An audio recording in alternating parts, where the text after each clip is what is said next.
Halo Sobat Warga, kembali lagi di podcast STT Warga Surakarta.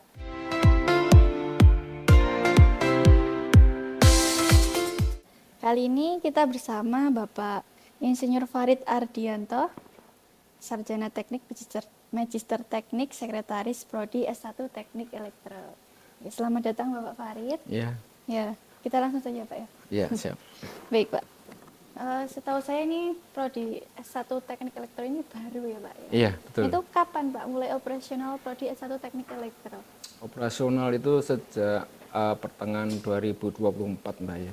Itu berawal dari pengembangan dari D3 Teknik Elektro yang sebelumnya sudah ada di Sekolah Tinggi Teknologi Warga Surakarta ini. Kemudian kita juga melihat kondisi global ya, bonus demografi di Indonesia sangat mengkhawatirkan ya kalau kita tidak siap. Sehingga Prodi ini dibentuk itu memang untuk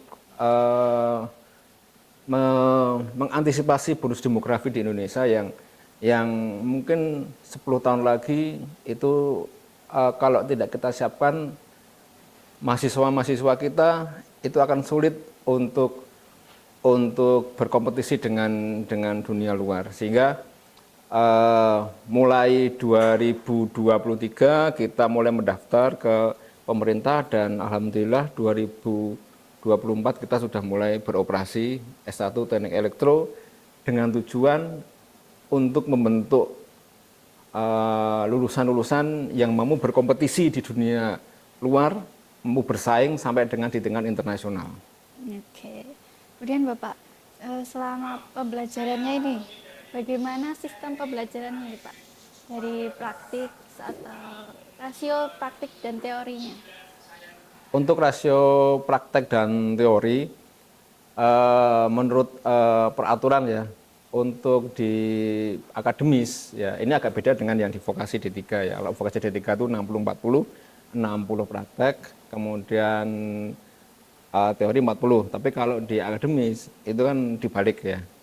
Tetapi meskipun kita 40% teori, 60% teori, 40% praktek, tetapi praktek kita cukup kuat. Karena teori dan praktek kita akan seiring sejalan.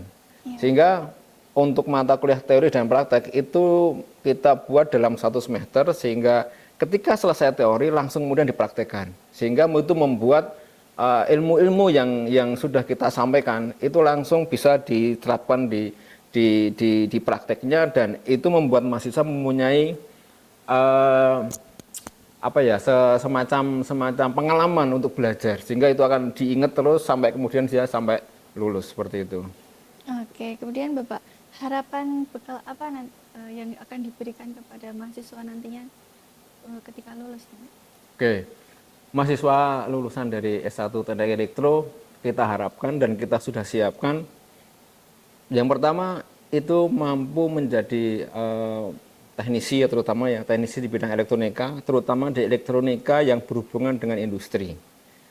Kemudian juga bisa menjadi wirausaha. Nah, wirausaha ini yang kita kembangkan ya, sehingga agak berbeda dengan perguruan tinggi yang lain, di mana kita itu akan mendidik mahasiswa itu tidak hanya skill elektronikanya, tetapi juga skill kewirausahaan. Karena itu kewirausahaan kita juga terapkan, kemudian juga desain produk itu juga akan kita genjot, terutama di proyek akhir ya. Di proyek akhir itu ada mata kuliah yang berhubungan dengan desain produk yang itu akan dibawa untuk skripsi, sehingga harapannya mahasiswa mempunyai bekal pengalaman untuk belajar membuat produk dari mulai awal sampai dengan dia menjual dan bisa diterima di masyarakat. Intinya seperti itu. Oke, berarti setelah pembelajaran nantinya Pak. Kemudian prospek lulusannya nanti seperti apa Pak? Prospek lulusannya tentunya mampu untuk menguasai Internet of Things, kemudian instrumentasi industri, dan juga mampu menguasai tentang elektronika industri. Karena itu ketiga itu ya yang sekarang menjadi kunci dalam teknologi elektronika industri di masa depan. Oke, untuk penutup nih Pak. Tapi bukan yang paling akhir, ini masih ada lagi nanti.